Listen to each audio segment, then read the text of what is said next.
My name's Breakwell. I'm a recently graduated adult nurse, and I work in the Regional Toxicology Centre / AMU at City Hospital. And I'm Laura Fitzgerald. I'm a newly qualified mental health nurse, and I work in HMP Birmingham in the prison acute psychiatric inpatient unit.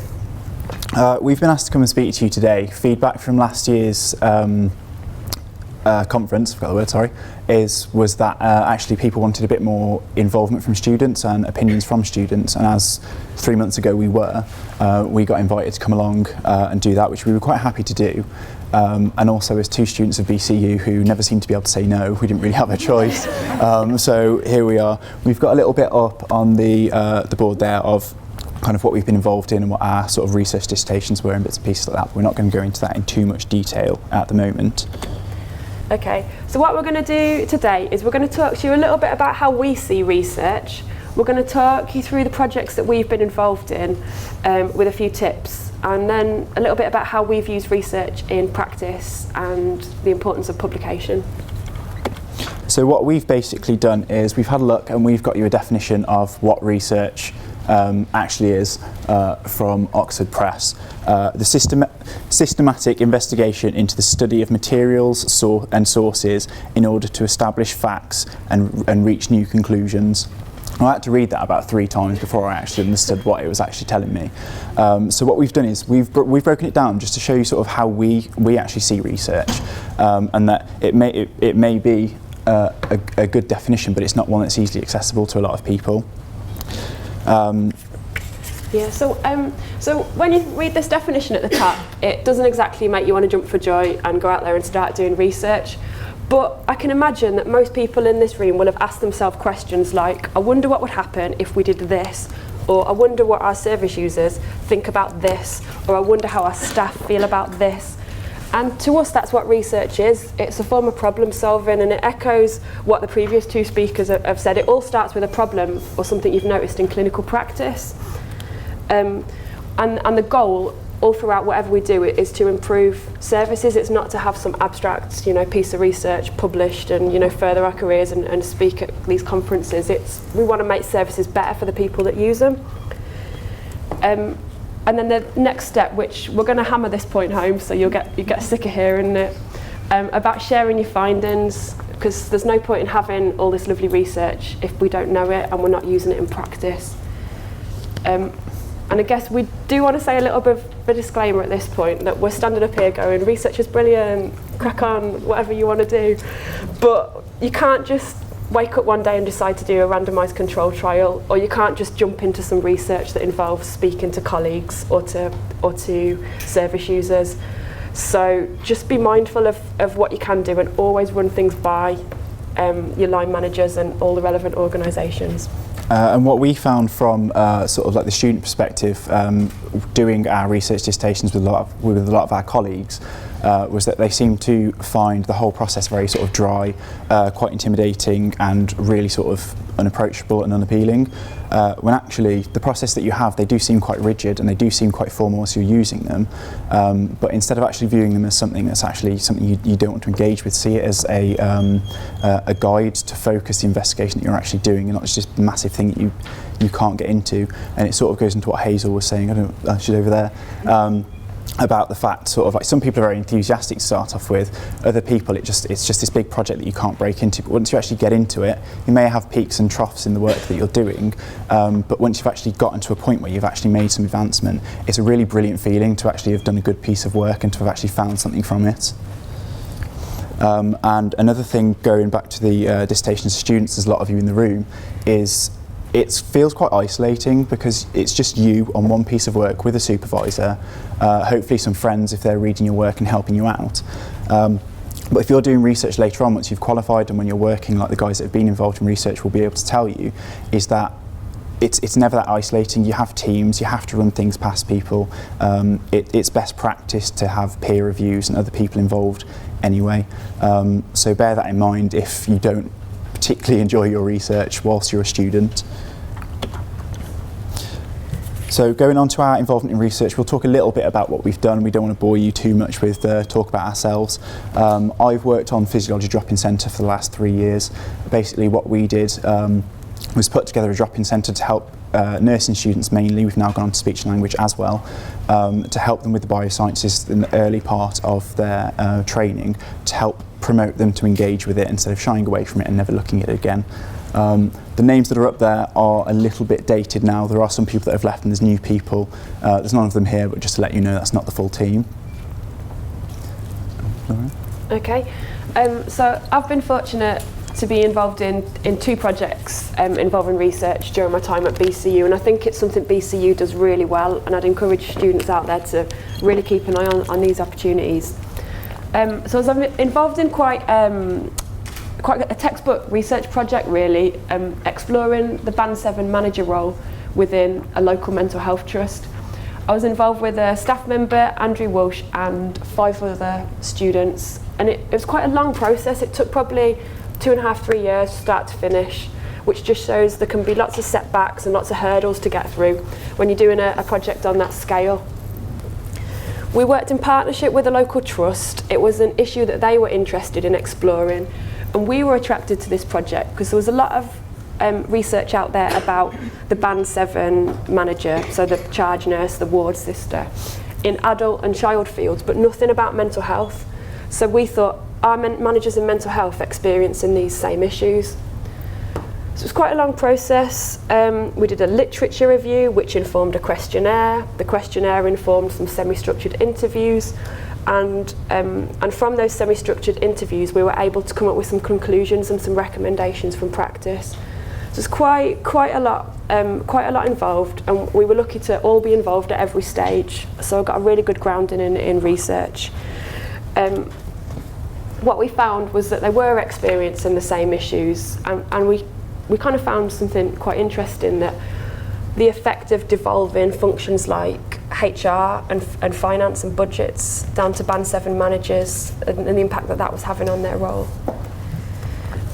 So all this kind of culminated with presenting at a couple of conferences.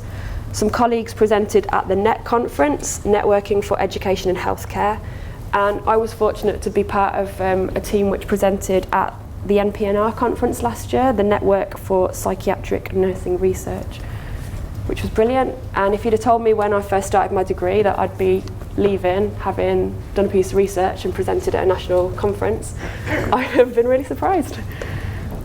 Likewise with this second project, again funded by student academic partners, so the students in the room really keep an eye out for when they're calling for funding. This all started because I had an idea. I noticed that a lot of mental health nursing students had studied psychology, and talking to peers found out that a significant number of people were interested in mental health nursing, but when they were picking their options at sixth form, they had no idea that it was even an option. So we thought there's a bit of a gap here, and I approached my department to get some approval to go ahead with applying for funding. And Vicky Clark agreed to be my staff partner and support the project. So we successfully applied for SAP funding. We designed a workshop looking at careers in mental health, marketed it to schools, and went out and delivered it to about 300 students across 18 different schools, and pleasantly surprised when the results were just what we'd hoped. I just got passed on to the right people who were interested in the same kind of areas as me, and it made everything so much easier. They told me where to look, they gave me ideas on titles of articles, they gave me what they'd already used, and gave me that stepping stone to actually sort of go a bit farther. So never be frightened to ask for help, because it's always the best way. And if you do a better piece of work and you publish something that's sort of got more impact because of it, it doesn't matter that you've needed that extra support. When we came together to put this presentation together, Laura and I found quite quickly that we'd had quite different ways of going about our research and the things that we've done.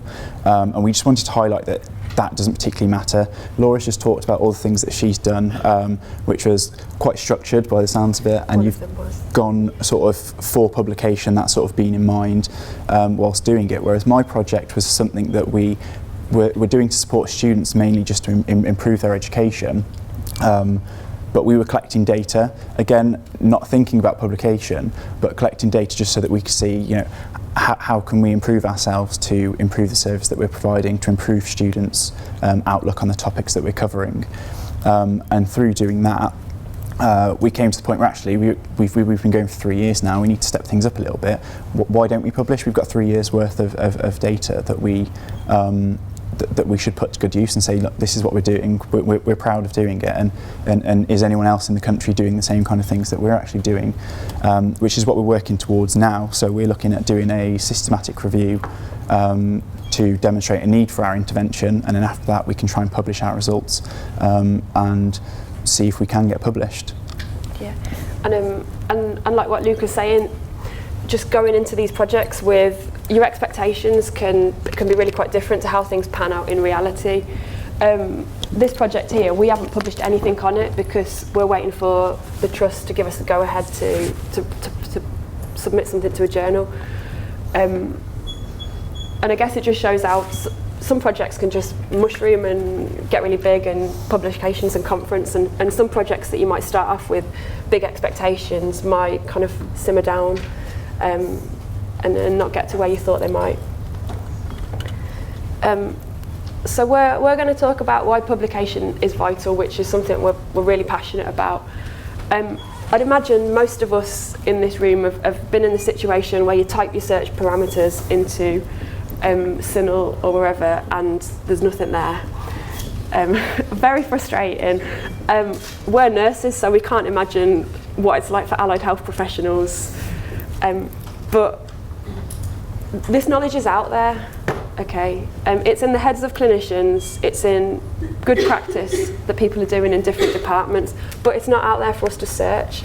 And if we can't find it, then how can we use it in practice?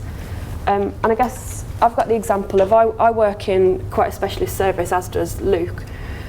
So if I want to know, if I look on Signal and I look up, inpatient mental health care in prisons, then it's a bit like searching for a needle in a haystack. So if I want to know the good practice that is going on across the country, I've got to ring round individual searches, individual prisons, ask them specific questions or go and visit them. And how is that the best way of sharing good practice? They could be doing some really incredible things that we could be implementing tomorrow if someone had put it down on paper or shared it at a conference or made that information available.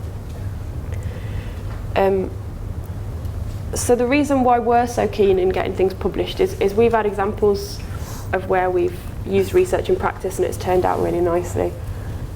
So if you'll forgive me waffling on about examples, I found this piece of research really great here. I was on placement and I just read this article, and it's looking about strategies that you can use with people who are suspicious. And sure enough, we had a lady turn up on our ward who was experiencing purple psychosis, so psychotic symptoms that occur around or just after pregnancy. And she really struggled to trust staff. But by using those techniques, I was able to build up some kind of a relationship with her, and she described me as one of 2 staff members she felt she could trust, which was awesome.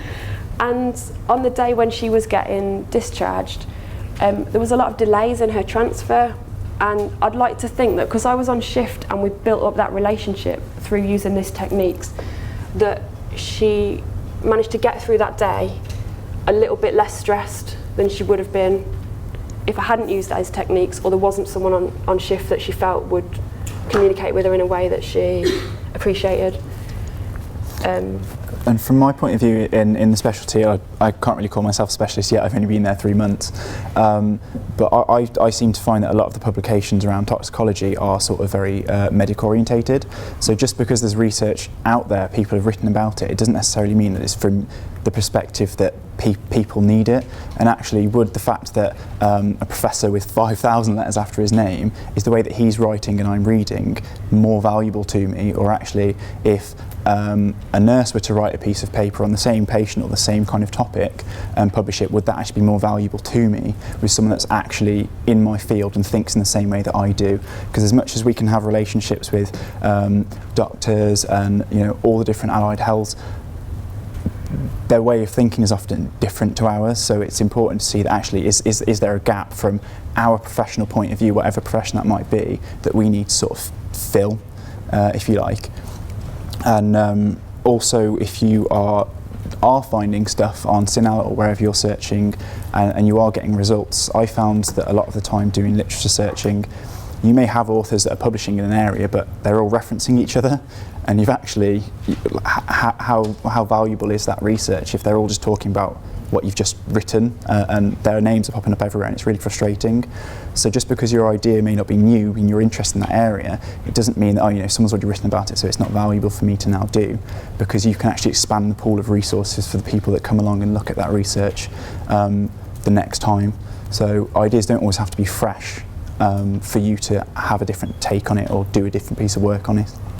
Yeah, and it's about, I think sometimes we underestimate how research can influence our clinical practice. So in my new job, I have to do reception screening. So when new lads come into prison and they're identified as having mental health problems, then whichever one of the mental health nurses on duty has to screen them and check if they're going to be safe in the short term. And as a newly qualified Band 5, I cannot tell you how terrified that prospect made me feel. And so I did the first thing that I could think of, which was go to the research, and I looked at what research was out there on assessing risk of suicide and self-harm in male prisoners, and I found studies like this one where it kind of highlighted and brought out some risk factors that I might not have been aware of. So I can say that now I'm on reception screening tomorrow night, and I've got ideas in my head of things that I can look out for, which I would not have had if I had not gone and read that research. And if I didn't know the power of research and just what could be out there, then I wouldn't have taken that step, and I might have felt really confident, really low confidence, and made some really missed things, or made some really defensive decisions as a result. So these here are basically some of the pieces of work that our colleagues, most of them from our cohort or 6 months ahead of us, did for their research dissertations at the end of their nursing degree. So we just kind of wanted, it's a bit of a rhetorical question really, how much of the titles that you're seeing up there as you're looking is something that you'd actually would be relevant to your clinical practice, or would be something that you would be interested in reading or getting involved in? Because these are all unpublished works, but these are ideas that people are having. They're students that have had these ideas, they've looked into it, they've investigated it, and now, on that small pocket that they've looked at, they could be gleaned sort of experts in that little area. That knowledge is valuable, and just because they've had the idea, they've not published it, doesn't mean that it necessarily just needs to be dropped. That can be picked up and taken on again, and ideas at student level all the way up to sort of however high you want to go are of a value. So especially students in the room, because there are quite a lot of you, don't think that the dissertations that you're doing at the moment aren't of any value. Don't think that it's just a piece of work, because actually it's something to be really, really proud of, and it may actually push you in a direction where you actually, what you've been looking at becomes an area that you work, an area that you research in when you're qualified and actually practicing. Because with what I did on my research dissertation was looking at student education in biosciences, is something I've been very, very interested in all the way through my degree, and I'm now looking at publishing and doing more research on it, even as a qualified. Yeah, and just have high standards with your research. So my bit of research down there on people with bipolar disorders, reasons for using substances, I was really proud of it, and I love a speculative email, but I've sent emails off to a couple of journals saying, look, this is my abstract, is it something you'd be interested in if I was to format it for publication? And I've had some really positive feedback. Finding the time, like you guys said, is another thing, but there's no reason why, if you're doing well at university work, that this isn't publishable material. So in a quick conclusion. Yeah. So basically, we just wanted to summarise quickly, just to say that research doesn't have to be big and scary. If we've already done it, there's no reason why you guys can't do it. I'm sure we know that a lot of you already have, but you can always step up a bit higher. I never thought I could do a decent dissertation. I was expecting a C, possibly a B, and I worked really hard. I got lots of support, and I actually got a really good grade. And it's a piece of work that I'm extremely proud of. So those of you that haven't done or are having to do, work hard at it and just get stuck in. and it can actually be quite a good experience to go through. Yeah. So don't assume it's not a valid idea or that it's been done. As Luke said, you could be coming at things from a different perspective than what's already been written. But also it could just be a case of putting down what you and your team do on paper. I've read some cracking studies, some on asylum seekers, which has just got practical tips on things to look out for when you're working with this client group. And probably my favourite bit of research is talking with acutely psychotic people, and they just interviewed expert nurses in the field and put down all their tips into a document. And oh my God, if every mental health nurse was to read that, imagine and implement it, imagine what the standard of practice would be like. So it doesn't have to be some big new fancy idea. It could just be a case of, this is what we do, this is the good practice that we do, let's share it and put it down on paper. And all we're doing with that really is problem solving and then sharing our ideas. We problem solve in our work all the time, whether it's something minor, a 5-minute issue that you have on the ward or wherever it is that you work.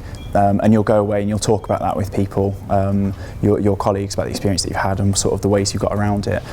So why not just, put it up a few steps and put a bit of a formal sort of process to it, and then publish it. It's something that good that goes on your CV, and you're sharing it to improve the practice that's out there. Yeah. And last but not least, projects of personal interest can often develop into research initiatives. So all that stuff we've said about have an idea, see what happens from it, see how far you can take it. And thank you very much for listening.